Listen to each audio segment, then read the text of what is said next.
Сэргээгт хэрчмчний их усүрийг говийн болон баруун бүсийн нутаг дэвсгэр дээр бариад бүгд найрамдах хятад ард улс руу экспортлох асуудлыг хятад улс маань бас бодлогодоо тусгах хэрэгтэй байгаа.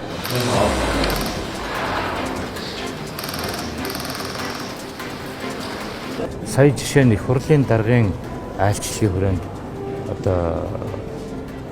би ганцхан жишээ хэлээ л да. Сэргээгт хэрчим хүчний асуудлаар бид нэх олон жил ярьж байгаа. Хятадууд бол Монгол өөрөө нарны салхины асар их нөөцтэй. Монголтой бид нар ийм чиглэлээр тухайлбал сэргээгт хэрчим хүч Монголоос импортлох шаардлага байна гэдэг үг оруулсан байхад л хамтын ажиллагаа маш том суурь болно. Эрчим хүчний салбарт реформ хийж, эрчим хүчний салбарыг шинэ шатанд гаргаж хөгжүүлэх юм зорилт тавин ажиллаж байгаа. Цахилгаан эрчим хүчийг бид нар эрчим хүчийг бүгд найрамдах хятад ард улс руу экспортлдог болёо гэсэн ийм зорилтыг дэвшүүлээ явж байгаа. За тэгээд энэ улсын хурлын дарга амар ясалангийн энэ айлчлал бол маш ач холбогдолтой.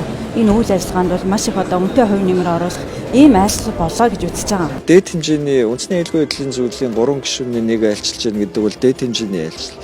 Дээд хэмжээний айлчлалын хүрээнд бол улс төрийн хоёр орны хоорондын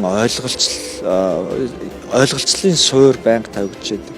Тэгэхээр амьдрал хязгаарч газар байранда байдгүй байнга ховсын өөрчлөгдөж байдаг. Тэгэхээр энэ дээд хэмжээний уулзалтын үеэр л яг тухайн жилдээ одоо энэ чинь ингээ он дөнгөж эхлээл явж штэ. Тийм биз? Тэгээ шинэ үндсэн хуулийн дагуу шинэ их хурал бүрэлдэсний дараа энэ уулзалт айлчлалт явж байна гэдэг чинь манай бодлогынхаа хүрээнд хоёр талдаа бодлогоо за манай дээр ямар өөрчлөлтүүд гарсан бэ?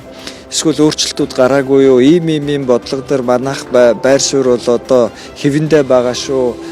Хуулийн дээр бол ийм өөрчлөлтүүд гарсан байгаа шүү гэдэг чинь нөгөө харилцаа ойлголцлын гол суурийг тавьж өгч байгаа байхгүй юу?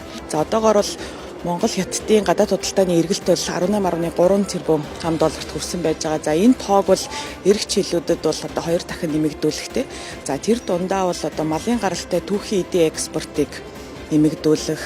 За мөн эрчим хүч цахилгааны экспортыг нэмэгдүүлэх чиглэлээр бол бас үр дүнтэй хэлцээрүүд явлаа гэж харж байна. Энэ удаад өнгөрсөн жилийн сонгуулиар бүрэлдсэн 126 гишүүнтэй 5 намын бүрэлдэхүүнтэй ийм өргөн парламентын төлөөлөл хурлын дарга айлчилж байгаагаар онцлог юм. Парламент шинээр бүрдсэн 5 намын төлөөлөл нь явж байна. Хамтарсан засаг байгуулсан, бодлого нь тогтвортой байх болно.